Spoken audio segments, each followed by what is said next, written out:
Every time I get on a stage, I'm really afraid that I'm gonna fart. And send fat guys back to whatever era Eddie Murphy's The Clumps was. But I was, like that was actually on today, that's just a weird coincidence. And I was looking at it, there's that scene that like everybody knows from the first one with the Hercules, Hercules! And it's all just Eddie Murphy. And I'm pretty amazed by it, that Eddie Murphy is like a real chameleon. He can change into any color as long as the color is fat and Eddie Murphy. I can't turn into Eddie Murphy. Some of you thought that was going to be racist. It's okay. I haven't been here in a while, and I'm seeing a lot of new faces, and that's really cool. That's really cool for this. I assure you that I have been here and I am established, but I can only manifest every 3 months or so. I'm just in the back as a ghost. I would have been in Justin's nice, like, touching tribute video, but I can't actually be videoed. And most of what I had to say was about how 9/11 is an inside job.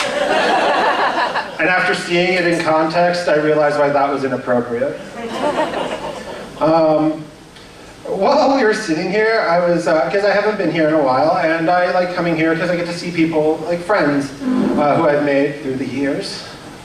And I was upset because, fan favorite Chris Rao was not here.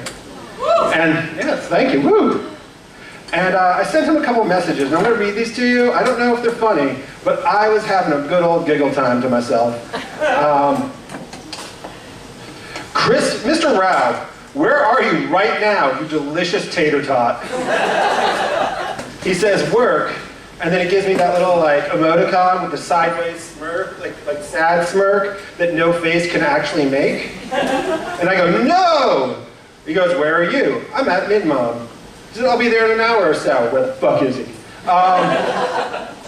And I was just like, I miss you, you tater got, because iPhone doesn't know what tot means. And he says, I miss you too.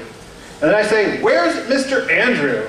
Because he wasn't here at the time either, and I like him. Did you kidnap him? Can I call him a tater tot as well? Is that just our thing? And then I said, very rapidly, I did it. I called him a tater tot. And then a little bit later, there's a little bit talking about serious stuff. And then I said, I'm going to read this on stage, and there's nothing you can do. And he goes, everyone in the crowd is a fuck boys and fuck girls. That being said, I love them. And I said, I just checked. They feel positive about tater tots, but they are unsure of you. That's it. That's my message. Oh, side message. I actually did message Andrew Smith. He can testify. And it went, where are you right now, you delicious tater tot? I reused that one. Then a little, probably about 30 minutes later or so, maybe a little sooner than that. Don't ignore me. I eat my feelings. I eat all the tater tots, even you. Finally, he responded to me. That's all. So I turned 30 recently. Woo! Yeah, a couple months ago. And I'm very true. I'm 13 going on 30, 30 flirty and thriving. And the fact that my reference point for turning 30 is 13 going on 30, says pretty much everything you need to know about me. I am a man-child, and I am not ready for the responsibilities that happen when you turn 30, which if you didn't know, you millennials, they all hand you a gun and tell you to choose sides. I chose the Purple Parrots.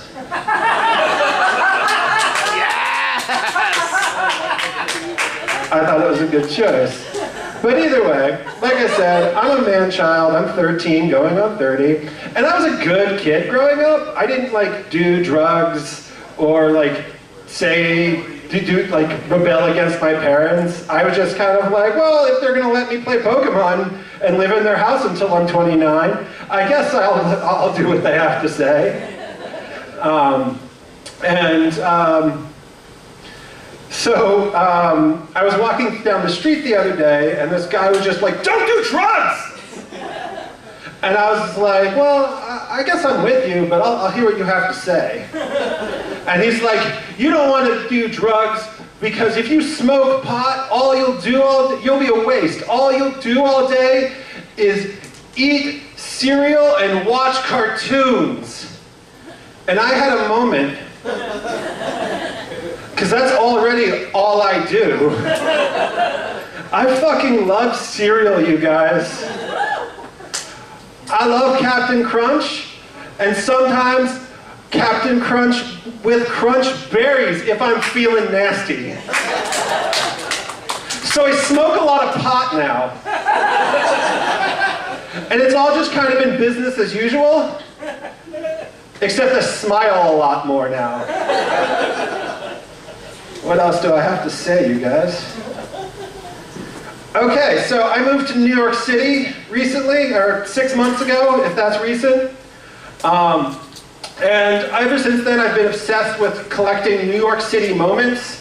You know, the kind of moments that Woody Allen would put in one of his movies, but not the kind of moments that Woody Allen would put into his real life.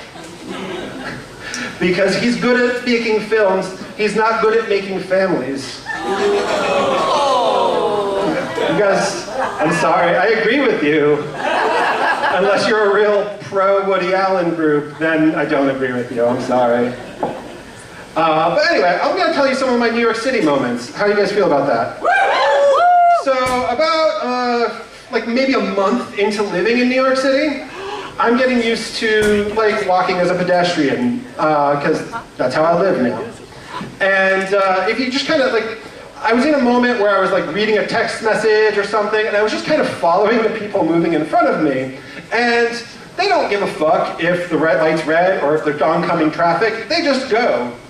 And I was just assuming that they knew what they were doing. I walked behind them, and a taxi pulls right up next to me, starts railing on the horns, and I look up, and this is insanely out of character for me because I don't even beep at people when they're about to hit me because I'm a little nervous that they'll be upset. He rails on the horn. I automatically start to throw up the finger. As I do this, I actually look up from my phone and realize, oh, I have the don't walk sign. And I fucking commit and I just go to work. I knew I was wrong, you guys. Second New York City moment, a screaming woman. So, not just like I was walking alone at night, and I'm an anxious person. I don't really like doing that. And I was in an area of the city I don't know very well. It was Queens, and I can only assume things about Queens that I've seen on King of Queens as I was changing the channel. Which is not much. I think fat people marry pretty women. That's for when I get to Queens. But either way, there's a woman on the corner, and she's just screaming. And not like, oh, help me screaming! That was a weird way to enunciate that. Oh, help me screaming. But like, because like if I had heard that, I like to think that I have that in me to be like, what's going on? There goes my hat, you guys.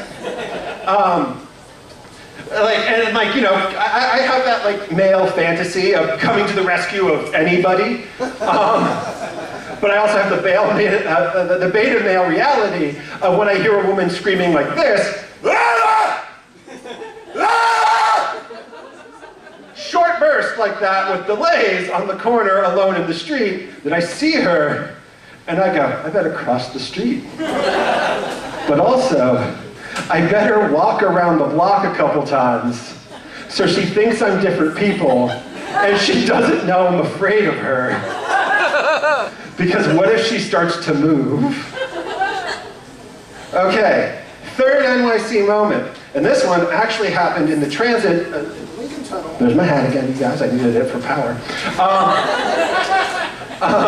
Third NYC moment. I'm sitting there on the train, on the bus, under the, in the tunnel, in the Holland Tunnel, going into New Jersey. And there's a man sitting two people next to me, and he opens up a flip phone. And he starts to use his flip phone's whatever the fuck version of Siri it has. and tries to send a text message. And he's like, Marie. And he goes, please say a name. I didn't understand that. Marie. Please say it again. I did not understand that. Marie. What is your message to Marie? And then he starts trying to speak again, trying to dictate this message. Everyone on the bus is on their way home from work, and everybody hates him. And I'm about to make a joke on Twitter, because I'm a shitty person who makes jokes on Twitter about people but never actually addresses them. And I'm about to say, this man is a villain to everybody. What is he doing? And finally, a woman goes, could you stop that? It's rude. And he's still trying to get his message through, which, by the way, is God is good every day. So it's just, God is good every day. Could you stop that? I didn't understand it. Could you please repeat it? God is good every day. Please stop that. You're being very rude. God is good every day. Over and over and over again. And then finally a man in the back starts chanting, I can't breathe! I can't breathe! Which seems like a gross misuse of that rallying cry. Because this man is just in the back, and like the entire bus is unified against this monster. And he looks, sorry, I got the light and I have to finish this up now. So,